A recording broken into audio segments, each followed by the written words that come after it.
नमस्कार, आप देख रहे हैं आज की खबर में हूं आपके साथ शिवानी पांडे। चीन को अपनी इज्जत बहुत प्यारी है और यही इज्जत उसका घमंड है। लेकिन जब घमंड कपाल पर चढ़कर नाचे तो समझ लो अब विनाश सुनिश्चित है। चीन ने सीमा विवाद खड़ा करके भारत को एक बार फिर से आंख दिखाई है। घमंड में चूर चीन अपनी हदें पार कर चुका है।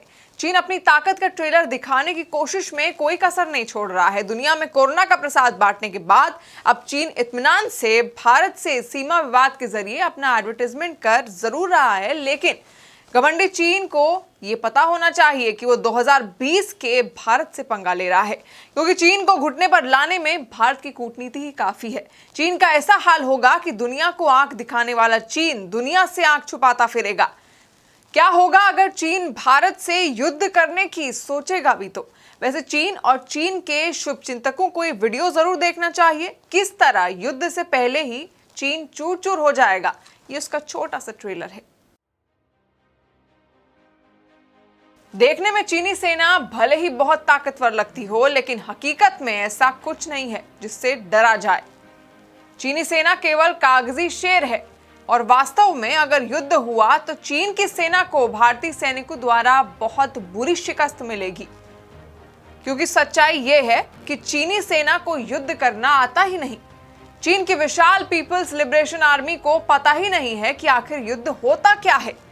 चाइना ने वास्तव में पिछले 150 सालों में एक भी ढंग का युद्ध नहीं लड़ा है। जब भी उसने किसी से युद्ध लड़ने की कोशिश करी तो चीन ने हमेशा ही मुंह की खाई है।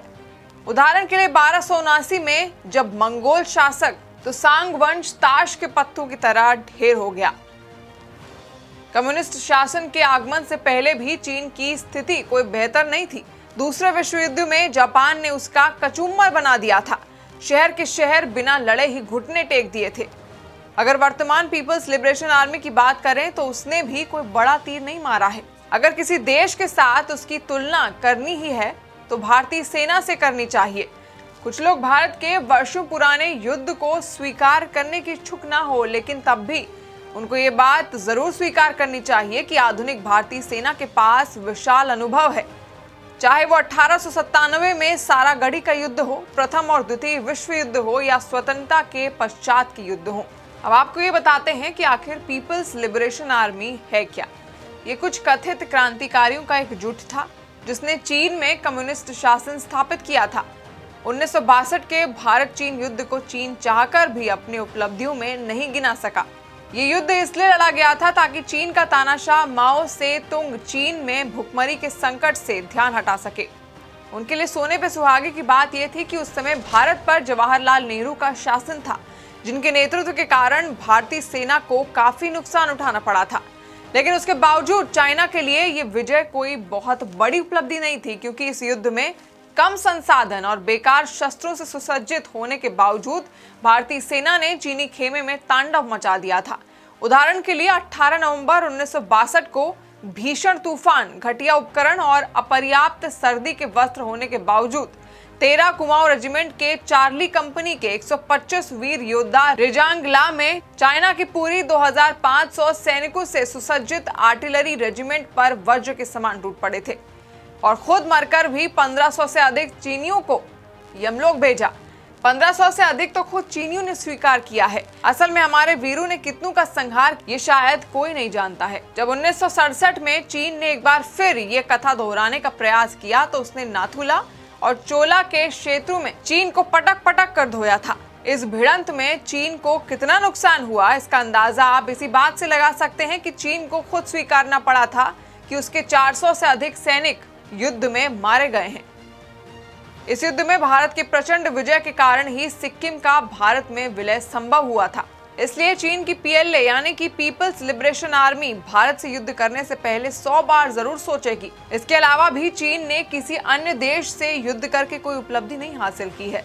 1979 में उसने वियतनाम पर आक्रमण करने की भूल की थी, जिसने कुछ वर्ष पहले ही अपने से कहीं ज्यादा शक्तिशाली अमेरिका को युद्ध में पटखनी दी थी और परिणाम स्वरूप चीन एक बार फिर से अपना सा मुंह लेकर रह गया। चीन में भले ही सत्ताधारी पार्टी को ताइवान पर चढ़ाई करने के लिए उकसाया जा रहा हो, लेकिन वास्तव में वो ताइवान के विरुद्ध आंख तक नहीं उठा सकता। ऐसा इसलिए है क्योंकि ताइवान पर हमला करना किसी बेवकूफी से कम नहीं होगा। ताइवान भली भांति जानता है कि चीन उस पर कब्जा करने के लिए कितना लालायित है और उसके लिए वो पिछले 70 सालों से भी अधिक समय से चीन को उसी की भाषा में जवाब देने के लिए तैयारी कर रहा है। चीन भले ही दुनिया को अपनी ताकत का खौफ दिखाता हो, लेकिन वास्तव में वो अपने प्रिय प्रतीक ड्रैगन के समान है, बिन बर से गरजने वाले बादल। चाइना के सैनिकों में इतना शौर्य नहीं है कि वो वास्तव में कोई युद्ध लड़ सके, क्योंकि उन्हें युद्ध का कोई अनुभव ही नहीं है। ऐसे में अगर वो वुहान वायरस की रोकथाम के बाद कोई युद्ध लड़ने की गलती भी करता है तो उसे ऐसा सबक मिलेगा कि जीवन भर उस गलती को भूल नहीं पाएगा।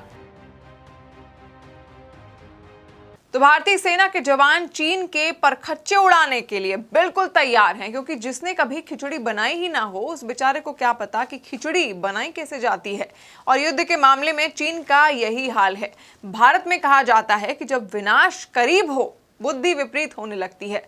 चीन का भी यही हाल है, विनाश काले विपरीत बुद्धि। तो बेहतर यही होगा कि चीन की अकल समय पर ठिकाने आ जाए, नहीं तो चीन का बहुत बुरा हाल हो सकता है।